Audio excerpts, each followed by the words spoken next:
4000, 6000, kidney పేషెంట్లుంటే dialysis చేసుకుంటే 10,000 బెడ్కి పరిమితమైతే వాళ్ళ ఇంట్లో వాళ్ళకి సేవ చేయాల్సి వస్తే 15,000 జీతంతో సమానంగా మీకు ఇస్తున్నానా లేదా అని మిమ్మల్ని అడుగుతున్నా.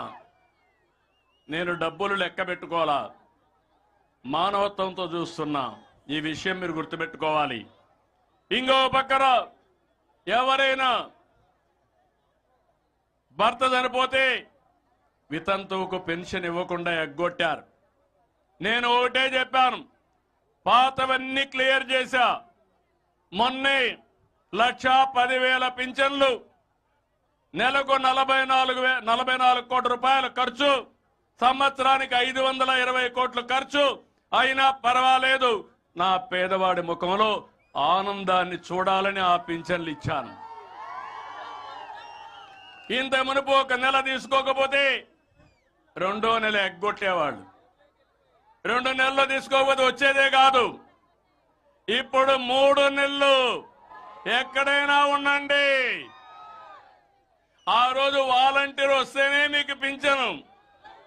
ఇప్పుడు నువ్వు బంధువుల ఇంటికి పోయినా నేను ఇస్తా, అక్కడే ఇస్తా.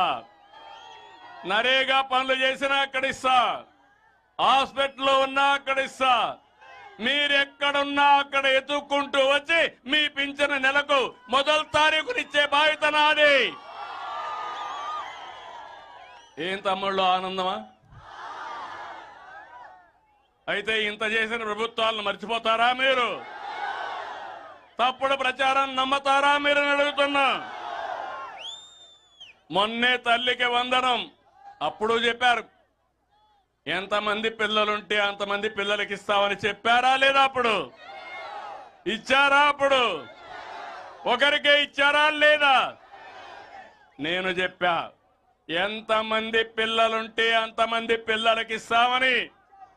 ఒక్కొక్క కుటుంబంలో 2, 3, 4, 5, 6, 7, 8 మంది పిల్లలున్నా ఇచ్చిన పార్టీ తెలుగుదేశం పార్టీ, ఎన్డీఏ. వచ్చాయా లేదా? ఇచ్చామా లేదా? ఆనందం అవునా కాదా? వ్యత్యాసం ఉందా లేదా? ఇంకొక పక్క దీపం 2, దీపం నేనే పెట్టా మీకు. ఎప్పుడో ఇచ్చా, అన్నను మర్చిపోయారు. దీపం పెట్టిన అన్నను మర్చిపోయారు. అప్పుడప్పుడు మర్చిపోతారు. కొత్త పిచ్చిగాళ్ళు వస్తే ఏదో మాయ మాటలు చెప్తే ఓసారి ఏమరపాటు వస్తుంది, ఆశపడతారు.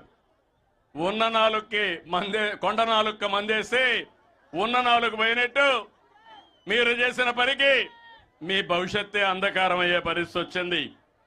అందుకే ఈరోజు 3 సిలిండర్లు, 2,700 కోట్లు ఖర్చు.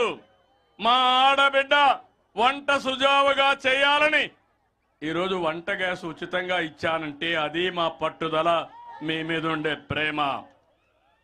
ఇంకో పక్క ఈరోజే ఇంకొక పెద్ద కార్యక్రమం. ఎవరైతే అన్నదాత సుఖీ భవ, దీంతో ఆగదు. అన్నదాతకు నేను భరోసా ఇస్తున్నా, చంద్రన్న ఉన్నంత వరకు మా రైతుకి భరోసా లేదు, ఉండదు, ఉండబోదు. ఇది నా ప్రామిస్ మీకు అందరికీ.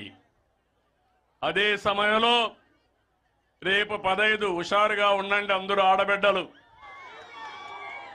స్త్రీ శక్తి డాక్రా సంఘాలు పెట్టింది నేనే, అవునా కాదా?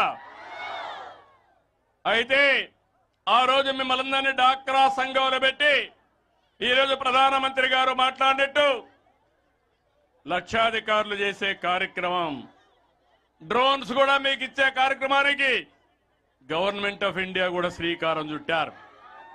15 నుంచి మా ఆడబిడ్డలు ఎక్కడికి పోవాలన్నా స్త్రీ శక్తి కింద ఉచిత ప్రయాణ సౌకర్యం మీ అన్న మీకు ఇస్తాడని మా ఆడబిడ్డలందరికీ హామీ ఇస్తున్నా.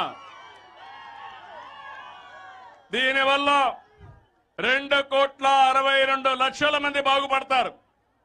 కనీసం రోజుకొక్కసారి నన్ను గుర్తుపెట్టుకుంటారని అడుగుతున్నా మిమ్మల్ని. మీ పెద్దలు ఇచ్చిన ఆస్తి కంటే నేను నెలవారీగా మీకు చేసే సహాయం రొట్టింపులో 3 రెట్లు అవునా కాదా? అదే మారిగా అన్నా క్యాంటీన్ పెట్టాం. అన్నా క్యాంటీన్ పెట్టి ఏమ్మా 5 రూపాయలకే భోజనం పెడుతున్నావా లేదా? అలాంటి క్యాంటీన్ని మూసేశాడా లేదా? ఇది విధ్వంసం అవునా కాదా? పేదవాడికి అన్నం పెడితే తప్ప అని మిమ్మల్ని అడుగుతున్నా. అన్నం పెట్టడం మన సాంప్రదాయం అవునా కాదా అని మిమ్మల్ని అడుగుతున్నా. అలాంటి విధ్వంసానికి పలువడి మిమ్మల్ని అందరినీ కూడా చాలా ఇది చేసే పరిస్థితికి వచ్చారు. అదే సమయంలో ఈరోజు ఇంకొక పక్క మీరు చూస్తే ఎన్నికల ముందు రైతుకు చెప్పిన మాట నిలబెట్టుకున్నాం. ఒక విషయం మీ అందరికీ విజ్ఞప్తి చేస్తున్నాం. పంటలు పండినా పండకపోయినా లాభం వచ్చినా రాకున్నా తుఫాన్లు వచ్చినా నష్టపోయినా ఏ రైతు వ్యవసాయం చేయడం మానడం. నిద్రలేసి ఇంటి దగ్గర నుంచి పొలానికి పోంది అతనికి మళ్ళీ నిద్ర పడదు. అలాంటి మీరు దేశానికి అన్నం పెట్టాలనే తపనతో భయంకరమైన కరోనా వచ్చిన సమయంలో అన్ని రంగాలకు లాక్డౌన్ ఇచ్చాం. కానీ ఒక్క రైతుకు మాత్రం లాక్డౌన్ లేదు.